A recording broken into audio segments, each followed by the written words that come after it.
This is a Film Stories original podcast. We made this. Welcome to the Starlight Ballroom. Hey!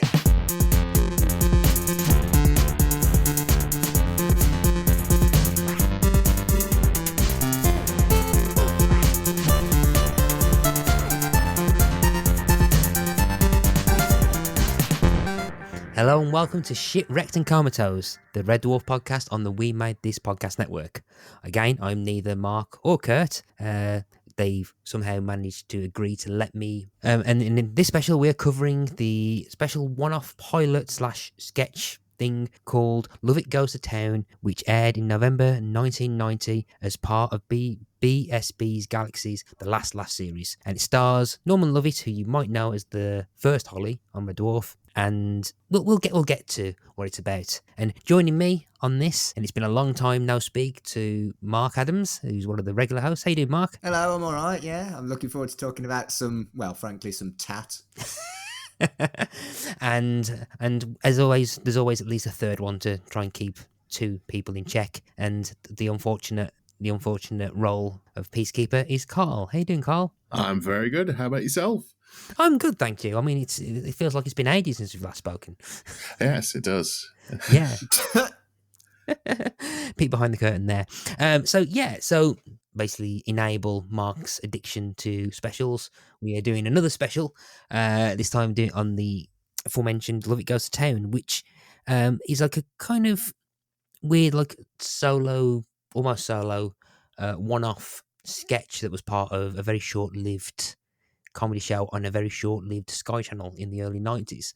A bit of background on that. The BBC channel was not the BBC. The BSB channel for the British Satellite Broadcasting was Galaxy, which focused on general entertainment and children's programs, including showing a lot of old Doctor Who episodes. It launched in 26th March 1990, 31 years ago, and closed on the 2nd of December 1990. So it lasted. Whoa, this must have been one of the last programs then, if this was broadcast in November. Yeah. So this channel was like, I think it was, I think BSB, British Satellite Broadcasting. I don't know. Is that like one of the original names for Sky? I'm not. It's what got swallowed up by Sky. Yeah. Back in the day, I did work for Sky, and one of the things I did was I looked quite deep into the history of it. And it's been a while since I've had to recall it. From what I understand, Sky and BSB merged, but essentially Sky just bought BSB. Weren't they B Sky B for a hot minute at one point? They were B Sky B, right. but I think it's because it was Sky and then British Satellite Broadcasting, and that kind of merged. And I think there was a third one as well that all merged into what now has become Sky. But BSB seemed to be doing quite a bit of comedy stuff, like obviously with this and that series. And I remember back in the day having a VHS of Keith Allen's stand-up show.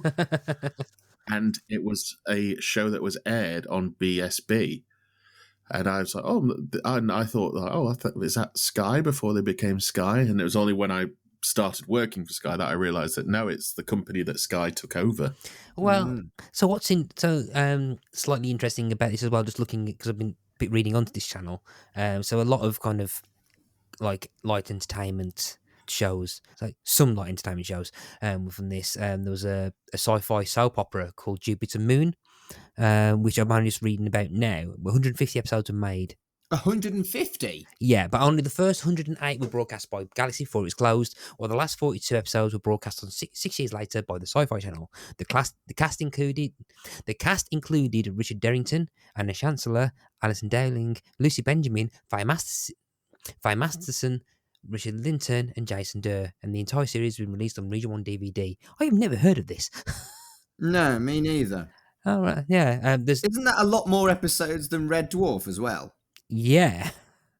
It was aired 3 times a week, and Mondays, Wednesdays, and Fridays I need to look at this bit later on, but yeah, there was satire programs which were 50 minutes each weeknight called Up Your News. There was a 90-minute music and comedy show by Jules Holland called The Happening. There was a magazine show broadcast Monday to Friday at 6 to 6:30 called 31 West. The Last Laugh, which was a stand-up comedy show where comedians featured Ben Elton, Nick Revell, Jack D, Kevin Day, Simon Fanshawe, Punton Dennis, Norman Lovett, Mark Steele, and Mark Thomas, and that's what we'll get back to in a second. It does feel like they were quite a heavy-hitting channel, and I'd never heard of them, and I'd never heard of Lovett Goes to Town until Matt said, "Do you want to do Lovett Goes to Town?" And I was like, "It's a special, yes." But yeah, this channel also showed BBC archive programs. So they showed Doctor Who, and they had a Doctor Who weekend in September of that year where they just showed Doctor Who all day. Yeah, there was like The Goodies, Steptoe & Son, Dad's Army, Porridge, Death to Us Part, The Young Ones, Are You Being Served? They had American imports as well. So they showed The Facts of Life, Murphy Brown, Parker Lewis Can't Lose, Mike Hammer, Police Story, The Bold and the Beautiful, Hill Street Blues, The Outer Limits, Night Court, etc. And I'm like, this is kind of weird. This is like kind of weird for like an early 90 satellite channel to have this kind of level of programming, particularly some of those channels and stuff. And the final paragraph on the Wikipedia page says that following the merger of BSB and Sky, decision was made to hand over Galaxy's transponder to Sky One, who only took a few programs from Galaxy and incorporated them into the channel's lineup. So what this was the precursor to what is essentially the Sky Network flagship channel, Sky One. Fascinating. So it was almost like Sky One before Sky One on the rival company. Yeah. Wow. Yeah. I have just found an episode of Jupiter Moon on the YouTubes. So that's just out of my own curiosity. Because when you said science fiction soap opera, I thought two things like, that's probably got tied into the same boat as Red Dwarf when they said don't do sci-fi sitcoms. And two, science fiction soap opera that did 150 episode feels a bit live TV. You know what I mean? Oh, I miss live TV. I mean, thinking about it, how long did El Dorado last? 5 minutes. Yeah. Not long. Then again, this only lasted, what? Like 5 months, I think. Yeah. Well, looking on the Wikipedia for Jupiter's Minute, like you said, that was on constantly. It was... they must have been really like, we've got to think outside the box to get people on because not many people have got satellite dishes. So we're going to go for science fiction soap operas and, some of the best comedians we can find that aren't on mainstream telly. It's interesting, these early bits of telly and seeing what gets put on and what doesn't. For me, my experience of basically satellite telly was essentially zero. As a kid, my dad absolutely steadfastly refused to pay any extra other than the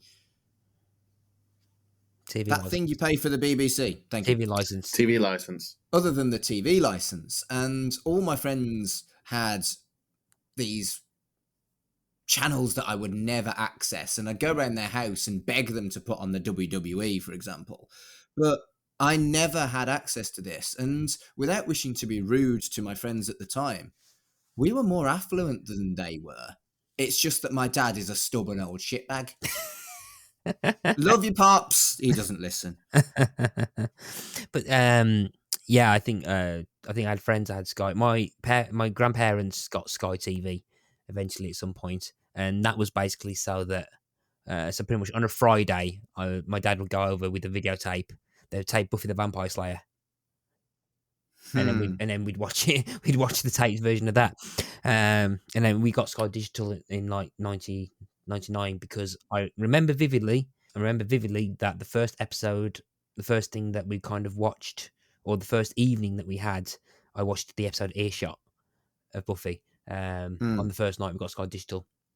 So so jumping. Can I just add something about my dad? Yeah. To this day, my grumpy old dad, he has Freeview now because it's free, and he has a 4-bedroom house that he owns on his own with 2 cars on the drive because he won't sell my mom's car even though she's dead.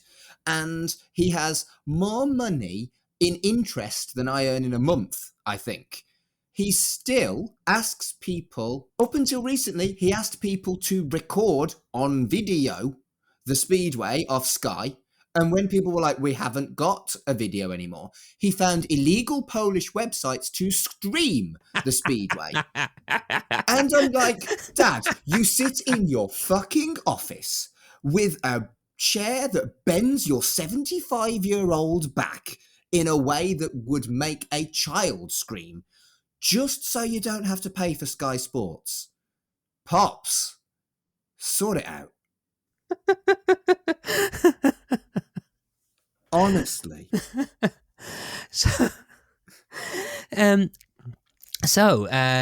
Love it. Sorry, I had a rant. So he drives me good one, crazy. So I love him so much, but he drives me fucking crazy. Needs to get him a pro subscription to Discovery Plus. I think it's all on there. Oh, don't. He won't. He will say, "Well, the bloody hell you bought me that for? You know I don't like it." Don't. Move on. Yeah. So, Lovett Goes to Town. Oh yeah, that's what we're talking about. Yes.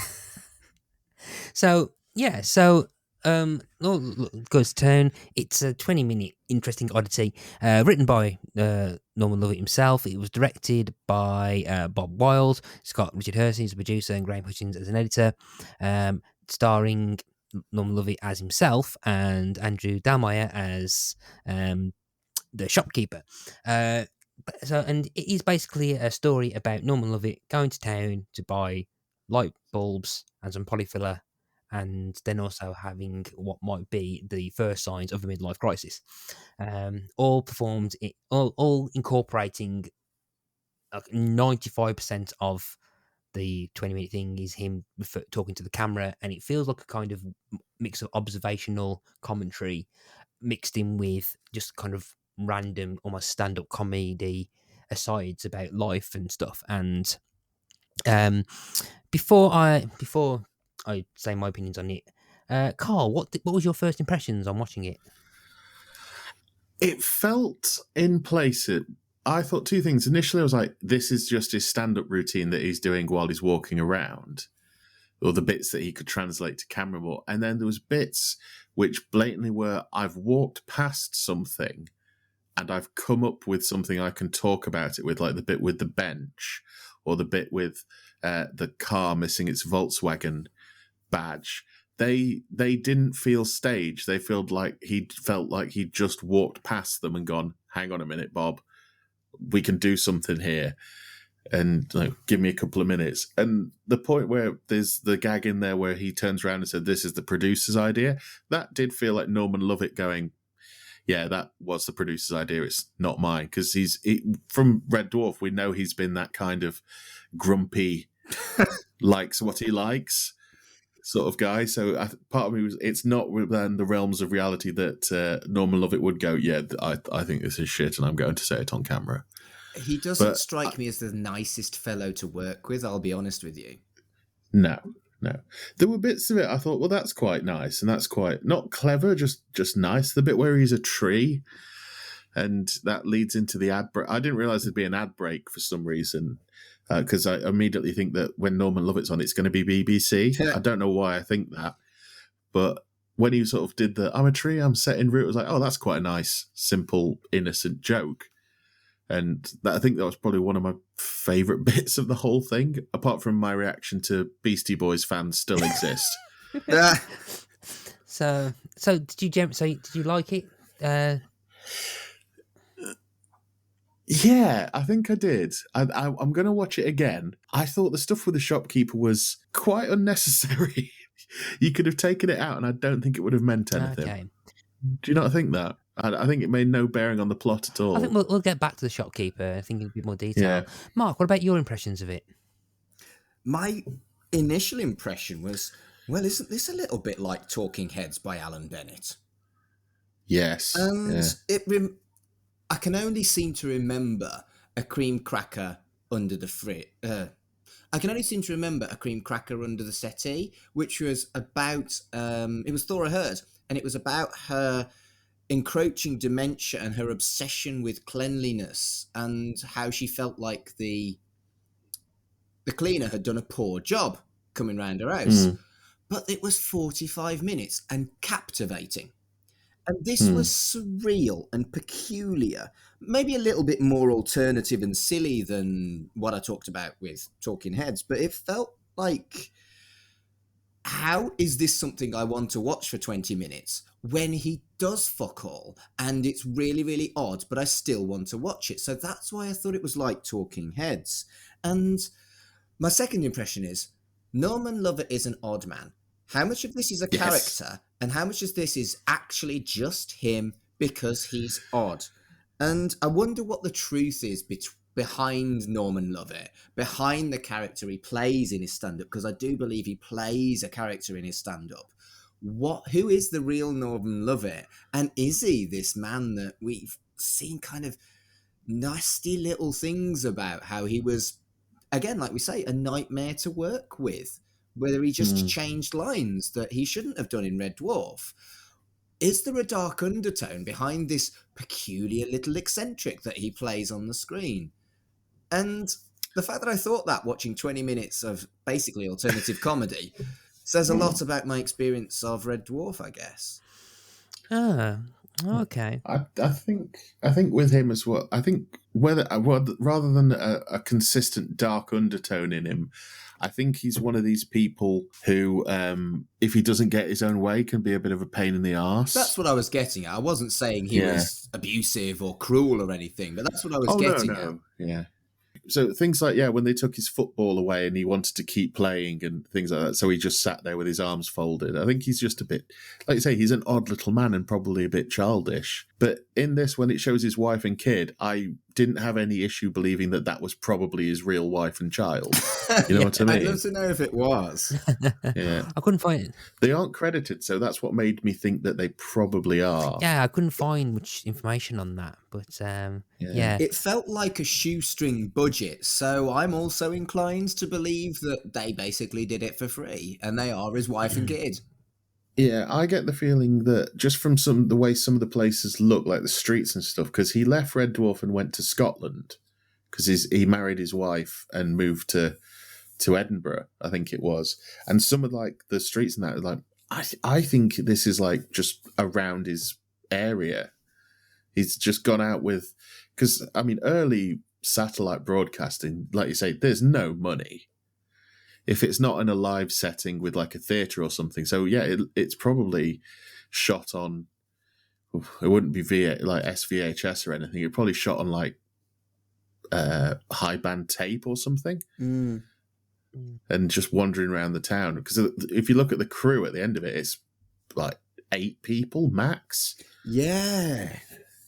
Like I say, shoestring budget. But I like when you get the right project with the right shoestring budget, it can be fucking sublime. Something I watched recently that eventually got picked up by Netflix, but it was originally a YouTube show, was a gay soap opera type drama called East Siders. And from day one, it was sublime because the writing felt authentic for gay people. And this does feel a bit like that, but in a comedy way rather than a drama way. That I thought I was going to hate this, and I was going through it thinking I should hate this, but I really like this. Yeah. So I absolutely bloody love this. I thought this was amazing. I love this. Because I think this popped up in kind of messenger chat a while ago, and I remember watching it, and I was like, man, I love this, and then I watched it again yesterday, and I was like, no, yeah, I still think this is great. There's a kind of a weird oddity to it. There's like it's almost like the precursor to Fleabag at times. But if Phoebe Waller-Bridge was a middle-aged, balding comedian wandering around Edinburgh, and I've then now suddenly just got Norman Lovett just pointing to the camera going, fuck me up the arse, which I've just got in my head for some reason. If anyone hasn't watched Fleabag, then you're not going to understand that reference at all. We're not doing a special on Fleabag. Give it time, Mark. You'll get one. You'll get us doing it. But yeah, this was just like a very kind of nice, weird, quirky. Well, perhaps not too quirky, but this is just like a very weird oddity, kind of fourth wall breaking, just thing of Norman Lovett having like total control over something, and like if him wanted to do something, and I just thought it was great. It's slow, but it just like captivating, and just like his rock commentary is quite hilarious and quite near the knuckle. I mean, I want to probably talk about it in a bit more detail. There's a bit where he talks about TV presenters, which is like a bit, okay, at one point. For me, I think that with Norman Lovett in complete control of something, it absolutely should have been a complete car crash. But it wasn't. It was dry humour, it was alternative, it was surreal, it was about as fucking 90s as I think something ever could get. And I felt a weird kind of nostalgia for the kind of incredibly low budget 90s comedy that I really, really liked as I was growing up in the 90s. And I definitely got a massive nostalgia hit from this, even though I didn't watch it at the time. Yeah, it's based more on the personalities in it rather than like, because this was part of an anthology series, wasn't it? A bit like Sky used to do the Christmas Crackers, or Channel 4 used to do the Comedy Lab, where they used to get a good couple of shows out of it if the pilot episode did well. Yeah, and I think this for them is, like I said, they picked a load of stand-ups and said, if you've got anything, bring it to us. And this is what Norman Lovett came out with, and they're like, "Oh, right, well, let's put it on, and see what it does." Because they're not gonna. I always remember the Adam and Joe show. Yeah. I've got the DVD of that, and there's a documentary on how they made it, because they filmed everything, and they literally made a pilot season, and Channel 4 went, "There's no money, so if it's good, we're just going to put that on the air." And that's what happened. And I can imagine BSB with less money than Channel 4, which is not out of the realms to guess is the case, have gone, "Norman, if it looks good, we might put some credits on it for you, but we'll just stick it on the air." And I think that's what they've done here, because it is shot quite nicely. It's a nice wander around. Yeah, the Edinburgh. location stuff is lovely. I initially thought that the whole thing would be shot in his shonky house, but he then went out. But of course, I shouldn't have thought that, because the thing's called Lovett Goes to Town. It's just the impression you got at the start was it was going to be this weirdo in his house.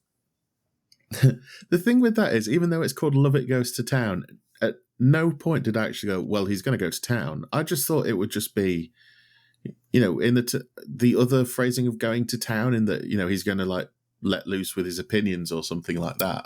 I never actually thought it would mean I'm going to town to buy some light bulbs. No, I never thought about that actually. But I quite like the mundane aspect of it, because there's an I do think there's like an interesting kind of undercurrent of throughout it, in that it gets more surreal as it goes on, and it's like it feels like someone about to go onto a verge of a midlife crisis, or into a midlife crisis, and just constantly questioning everything.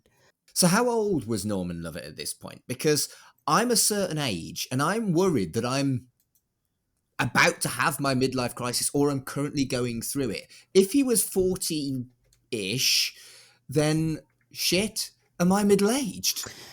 So I did the maths. 1990 take away 1946. He was 44 when this was filmed. Oh, for fuck's sake, he's a year older than me. Yeah. Right. He probably had a massive heart attack at this point as well. Right. I have got less hair now than he has in this, but I at least do it with a dignified fuck. I am nothing like this guy, and I don't think any of us would want Norman Lovett's hairstyle, though, Mark. True. But I just, does that mean I'm middle-aged and I'm likely to have or currently having a midlife crisis? You're much more handsome, darling. I want enough money to have a midlife crisis. I can't afford a motorbike. You need Just stand outside and go vroom vroom. That's not a midlife crisis. That's actually having A crisis. That's a cry for an help. episode. Yeah, it is. But there's like I think as it goes on, I think like where it's just like, oh, I've got to go and get some light bulbs and some polyfiller. And to be fair, I've had weekends and like in my early to mid 30s where I'm like, crap, I've got to go out and get a light bulb, get light bulbs, got to get something, and it's just a kind of there's kind of like a weird relatability to it. Oh, that's what I'm doing tomorrow. Yeah. I I've gotta go can't get relate coat to hangers. this. I can't relate to this at all. Have you keep never myself. have you never replaced a light bulb? Do you have like ever? Well, yes, but I will go days with a missing light bulb because I'm too busy. I keep myself white knuckle busy, and it feels to me like I feel so much younger attitude-wise than the character portrayed in this. And I don't know whether that says a lot about me being childish or a fucking Peter Pan complex or whatever, but I don't want to be this old in 9 months' time when I'm 44.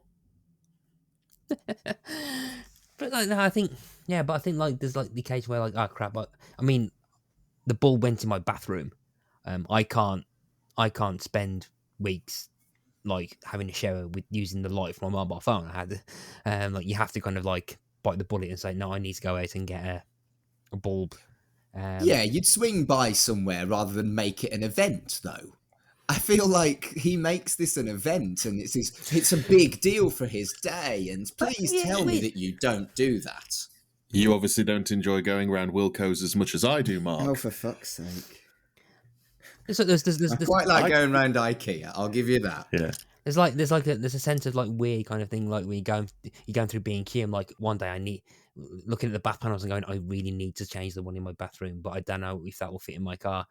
And I'm like, you stand there thinking, I remember when my money was spent on gigs, and but no, it's that kind of, it's like the kind of mundane, but the impression you get, and leads to a point that I think leads to a point I want to make want to make it as well, is that there's a kind of like undercurrent which I don't think doesn't get enough exploration in this 20-minute sketch, in that there's kind of, you get like the hints that perhaps he's just kind of either unfulfilled or just bored, and that he's just an event. So he's reached the kind of apex, and like going through what might be a classical midlife crisis, and he's got his kind of wry kind of observational comedy and stuff, but it's him kind of having this kind of dour kind of like view of the world and stuff, and there's just something kind of captivating about that. And I think I got a bit confused at the bit where he's talking to his wife and his wife's telling him what he's going to fetch, and then you hear somebody off camera say, "Look, we're trying to record a TV show." I thought that was a pretty fun gag. I did. It was like, what you got to do? I got to do this, this, and this. Oh, don't forget you're recording a TV show as well. Oh yeah, cheers. And I just kind of love that. It was the kind of gag that you would get 10 a penny now, but that kind of fourth wall breaking was rarer in 1990, I think. Well, he kind of, because I looked into the sort of the time frame, because he did do I Love It, where he was more of like a crackpot professor, but a very similar thing. But he'd actually done the pilot for that before this, and he didn't make the full series of I Love It until 1993. So, because I've seen an episode of I Love It, and this, I was like, oh, it's going to be like this, especially when we said at the beginning he's in the house talking to the penguin. Is it the penguin he's talking to or the dog? I can't remember. But it is, I think he's kind of, this is him road testing stuff, and then using, when he does repitch I Love It later on, because you get the feeling that this is something he really wants to do, because it's very similar to how he actually is, or very similar to what he does in his stand-up work. And I think this and the pilot to I Love It, which I'm not sure if I've seen the actual pilot, I think these are kind of fine-tuning for when he comes back in a couple of years with the series for I Love It and actually gets it on the air. That's probably fair. Yeah. Can I take umbrage with something else as well, please? Go on, then. He talks about how trying wine at a table and stuff like that. And he says trying beer isn't a thing. Has the man not been to a beer festival? I love a beer festival. I love having like a third of the weird beer that's flavored like fucking biscuits. I love that shit. That get the weird beers into me. At my pub, we've got a marshmallow beer at the moment. Lovely. We've had a coconut stout. Brilliant. I love all that. And I got quite cross. Maybe they weren't as big in 1990. That maybe they were underground thing. I mean, I was 12 in 1990, so I definitely wouldn't have had like croissant flavour beer at that point. Croissant flavoured beer? Unless you were dumping a croissant in beer. That does exist. Wow. But no, I say that I think there's like some of the kind of observations and stuff that he makes. I thought can be quite silly and quite simple, but actually quite. I think it's in his delivery. I think one of my favourite jokes in it was like he goes to the kitchen, he goes, "I watch kettle never boils." Turns it on, like rubbish in it. That's a good and gag. he just stares at it and he goes, and he like it boils and he goes, "It's load of rubbish in it," and it's just the way he delivers it and the timing. It's just I had to pause the video. I was laughing that hard. Again, very 90s observational comedy. It did remind me a lot of a program that I adored as a kid, and that was This Morning with Richard Not Judy by Lee and Herring. Yes. Okay. And the dry alternative humour was huge in the 90s.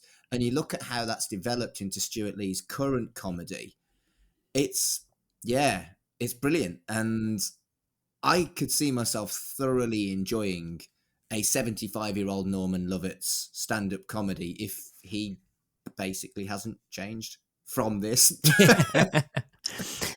That boiled kettle joke, that felt like, to me, something that he's probably done live in his stand-up. And if he does it live in his stand-up, it goes down really, really well. If somebody else would to do that joke in their stand-up, people would go, "Oh, for God."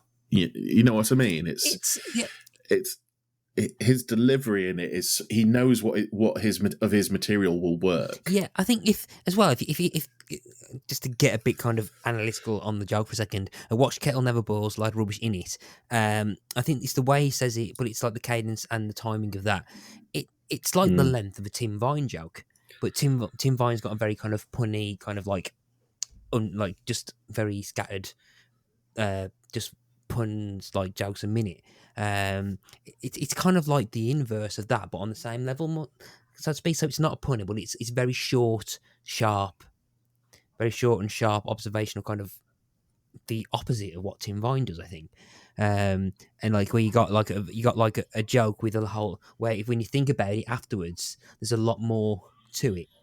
And I just thought it was really, really clever.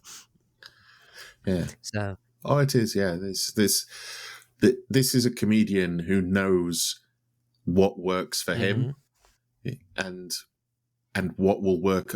Like, I can imagine, obviously he's done Red Dwarf, but Red Dwarf wasn't a massive stretch of what he does, if you know what I mean. It's him basically reading while sitting very, very still with a polo neck on. But for this feels like him kind of off the lead, in that he can do what he wants and show what he's showing what he can do, and it's probably one of the first times anyone's going to see him do that. Yeah, exactly. And I think it works quite well.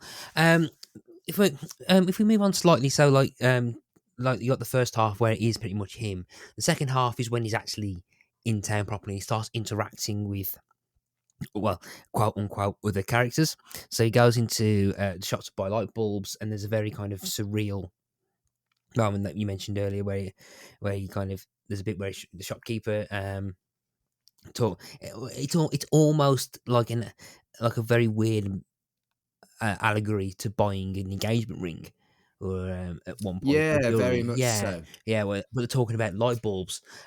He walks out, looks at the camera, and goes, "You forgot to charge me." And he's like, "No, sir, take them and stuff." And then he goes to the hardware store to get a filler thingy, with polyfiller, and the tool that I can never remember. It's a scraper, spatula. Yeah, scraper, whatever they're called.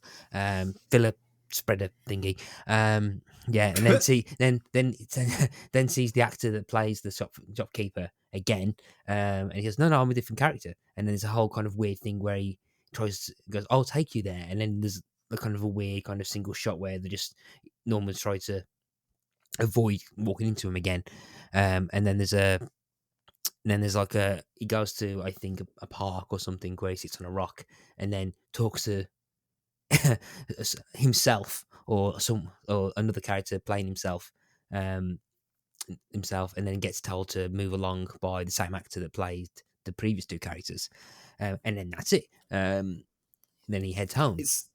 It seems like a piss take on his own budget in a lot of ways. Yeah.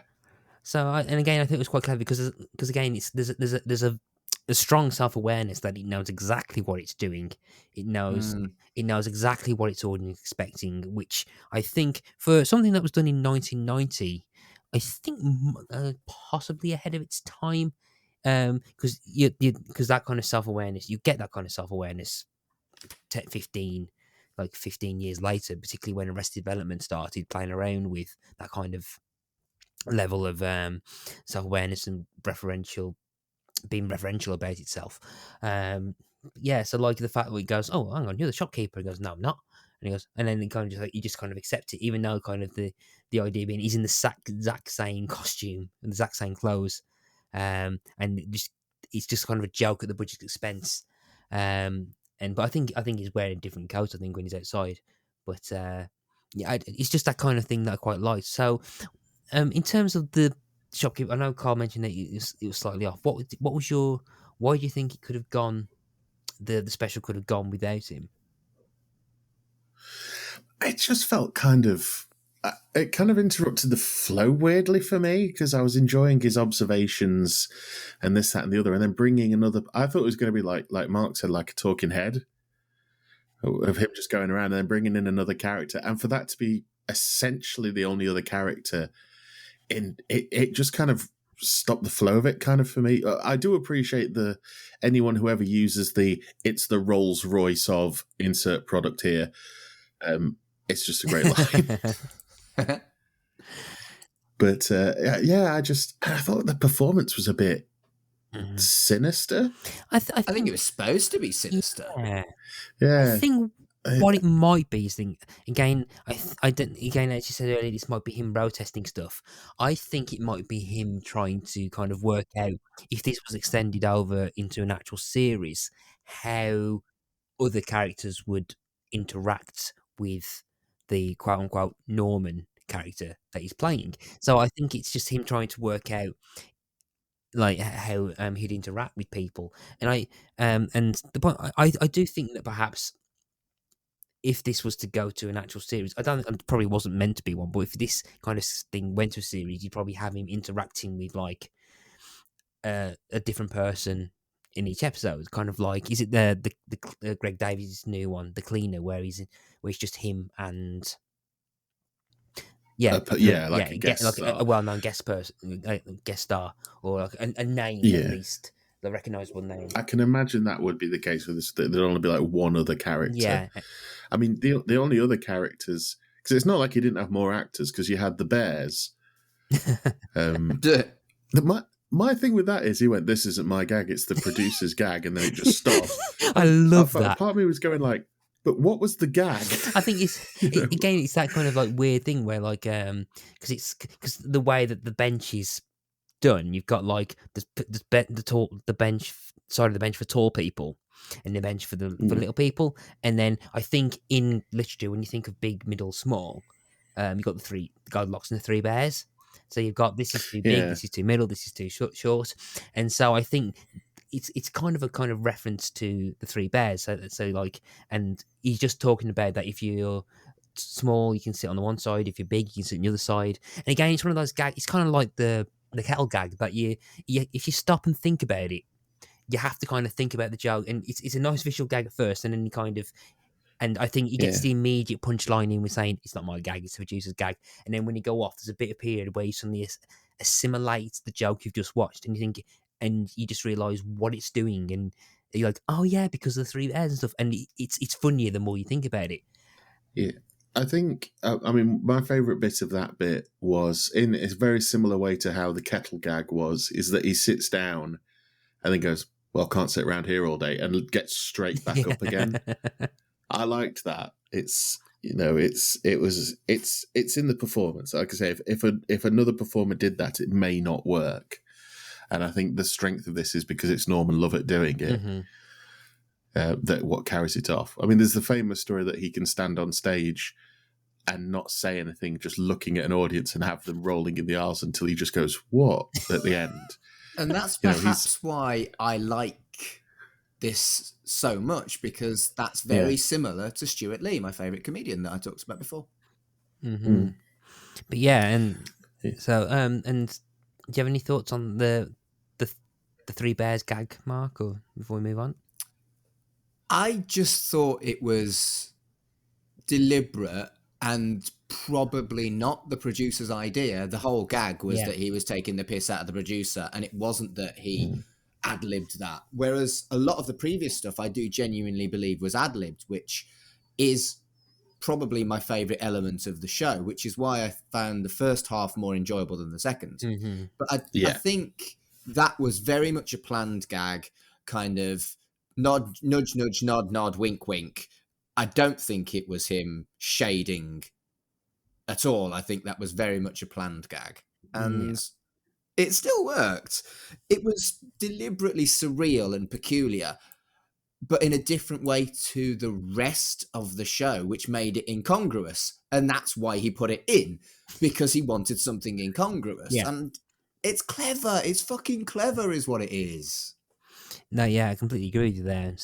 It's just, again, I say it just makes you think about it, and I think the humour just comes in throughout. And again, when he does the magic trick to the plant to try and cheer it up, yeah, and it's just like this kind of like one take where he just does this really weird, kind of like really lame magic trick, and then and then just like just to try and cheer up this plant, this 200-year plant, and it's just kind of weird and just off center, and it just means nothing, but it's just kind of, it's weird. It's like, it's the kind of like Sideshow Bob on a rake where you just kind of overextend something just a bit too long, where it stops being funny and then becomes funny again.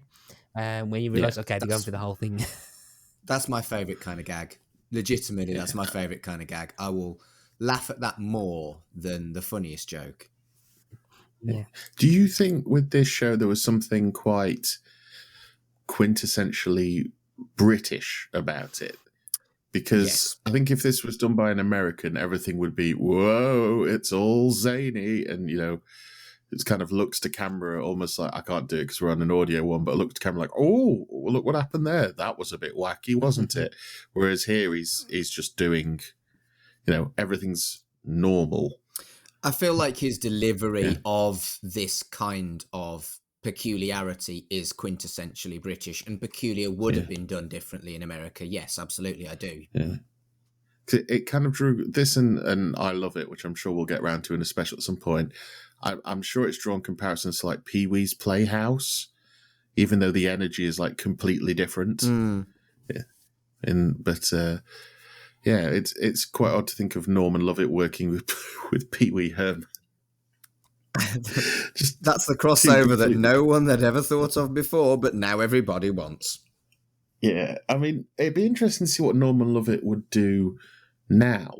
If he said, do you want to make a show like you did back in the day, would he do something similar to what we've seen here? Or do you think he'd change it up? Or do you think I think that's still his sense of humour. And I think he'd probably try and do something like this again.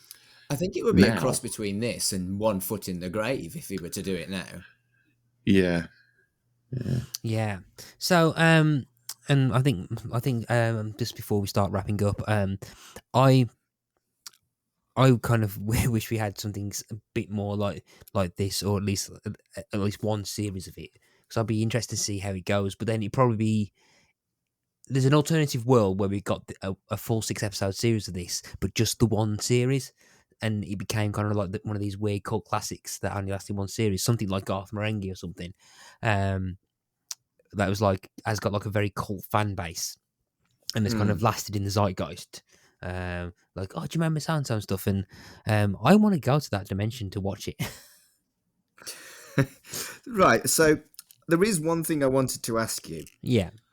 What's with the wooden penguins? I don't get it. Is it just that he had an item that he likes and was like, lol, I'm not going to explain it. I'm just going to put it on screen a lot. Yeah. Or is there something I've missed?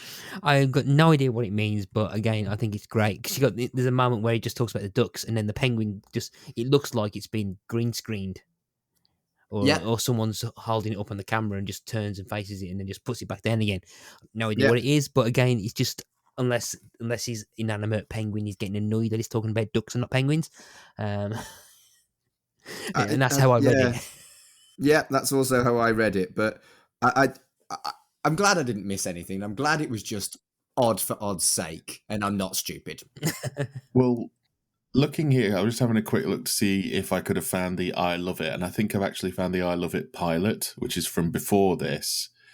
And also there's something of him doing stand-up from 2 years ago, and it's called Norman Lovett and His Magical Plastic Bag. So it looks like he's very much still in the same vibe. I want to watch Norman Lovett and His Magical Plastic Bag. Yes, I do. Yeah. Oh, yeah. That's another one to prioritize on the specials. It's only a minute long, but I'll send it to you. But I need to kind of watch I Love It. I've not watched it at all. I think the one that's online is the pilot, 'cause it's just like a one-off, and then there's a trailer for the whole series on there as well. But if I can find it, we'll absolutely have to do a special, because I think Norman and Hattie Hayridge are two actors in Red Dwarf that we haven't got the most stuff outside of Dwarf, or if they have, it's not freely available, and it's nice to go and look at these things. Definitely, there's a lot of tap from all of the actors that we can watch.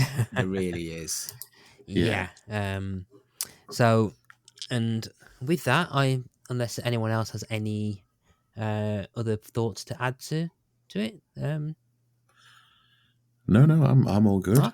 I think I'd just say that if you just listen to this episode without watching Lovett Goes to Town, bloody watch it. It's 22 minutes and it's lots of fun. It's perhaps strangely hit and miss, but it is 22 minutes of weird nostalgia for something that you never watched first.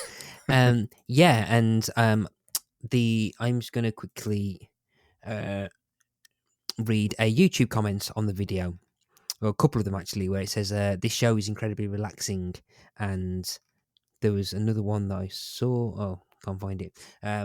This show is incredibly relaxing, and then so I'm pretty sure I found a comment somewhere which had a comment about, oh, this is like ASMR but in comedy form. So if you've not watched Lovett Goes to Town, I fully recommend watching it. I said I love it. It's I love it.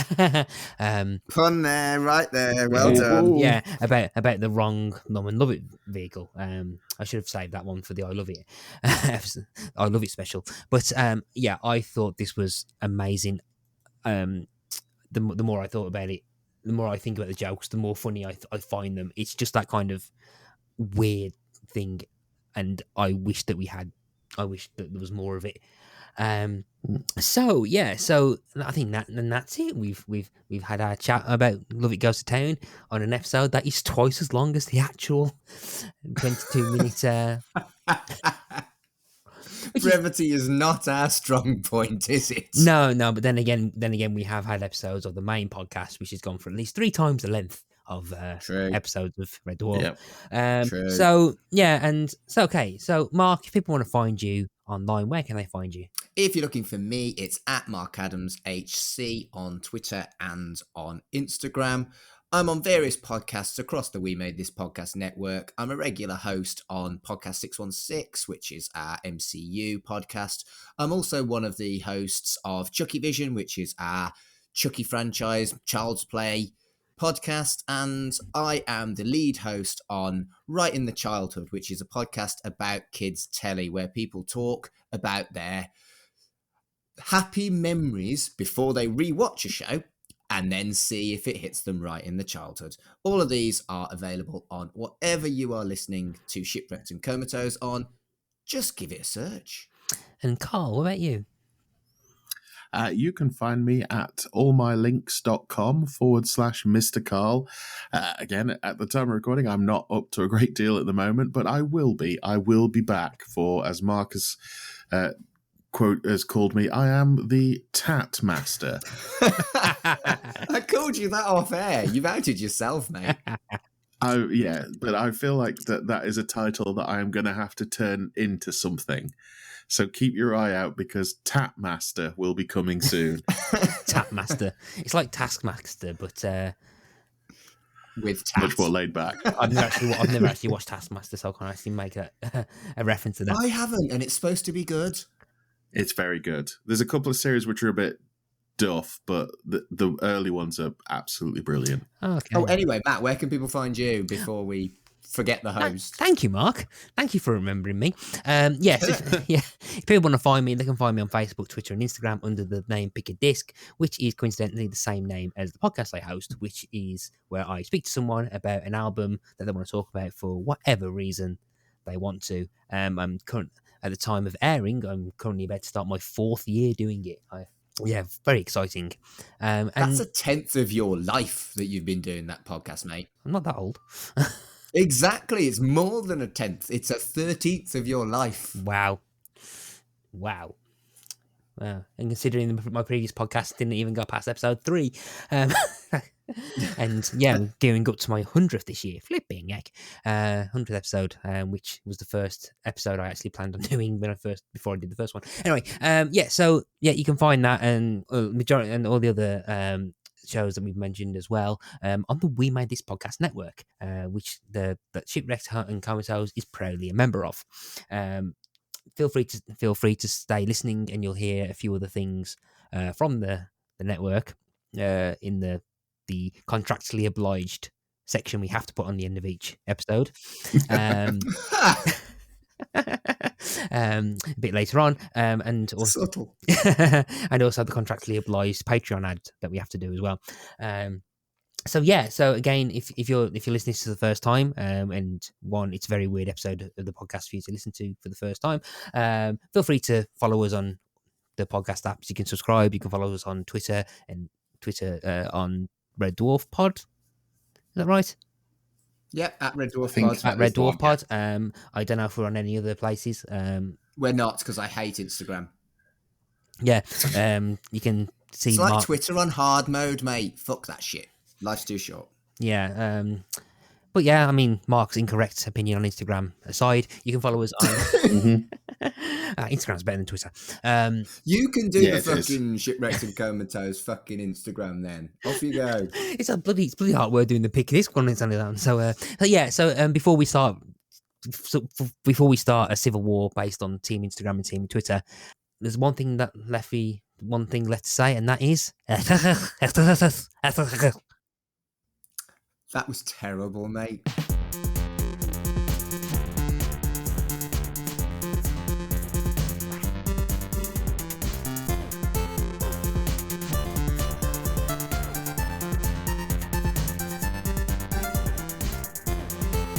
Shipwrecked and Comatose, a Red Dwarf podcast, was created and produced by Mark Adams and Kurt North.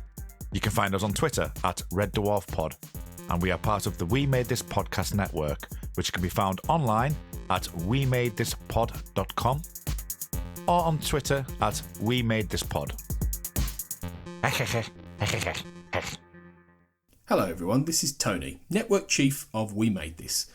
As you know, our podcast network brings together a brilliant assortment of talent who talk about all kinds of pop culture content, such as the episode you just listened to, or maybe you're just about to listen to. We're not going anywhere, but we'd love to keep the lights on for even longer if you're able to support our network on Patreon. For just £2 a month, you get your name in lights and the satisfaction of knowing you're helping us produce more great audio. And for £3 a month, you'll get your name in lights, but you'll also get access to an exclusive bi-monthly podcast from the We Made This talent pool on podcasting, pop culture, and, well, you tell us. We'll take your suggestions. For less than the price of a coffee per month, you can help keep We Made This going. Just head to patreon.com/ We Made This, that's patreon.com/We Made This, and get the ball rolling. Now, back to your scheduled programming. Elsewhere on We Made This. Chucky Vision. The next poll is a little bit more interesting. It was survive or die again with the adult characters. And the characters were Logan, Bree, Michelle, and Detective Evans. And the Chucky Vision listeners predicted that Detective Evans would survive the week before she died on the show. I remember that, yeah. That we made that poll. Well, I was going to say premature. We made that poll probably at the perfect time. Yep, I think so. And they also predicted that the character that would die would be Michelle. And looking at the characters, Michelle is the only one of the 4 that actually survived. Free with this month's issue. I was looking up what the point of the band name was, because obviously Black Country being sort of like about a mile away from where I am right now. Yeah. Black Country New Road, they have said it's a metaphor for a good way out of a bad place. So, fuck you! Not going to endear themselves to many Midlanders with that. Dudley Zoo and Wolverhampton Civic Hall are fucking ace. Yep, both of those places. Well done, Colin. Yeah. Successfully defended yourself with 2 locations. I have. Alright, West Midland Safari Park's pretty cool as well. Yeah.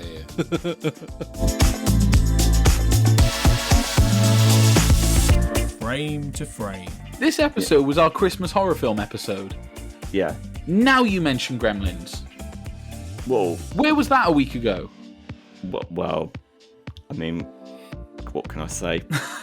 I mean, genuinely, this is you should have consulted the Ghost of Christmas Yet to Come, and you would have been able to see this situation happening before it did. So this is episode 81 of the podcast, right? And I will flat out say to you now, this is the worst film I've watched for this podcast. It is worse than Sextet. It is worse than Cats. I just hated everything. Check out all of these shows and more on the We Made This podcast network.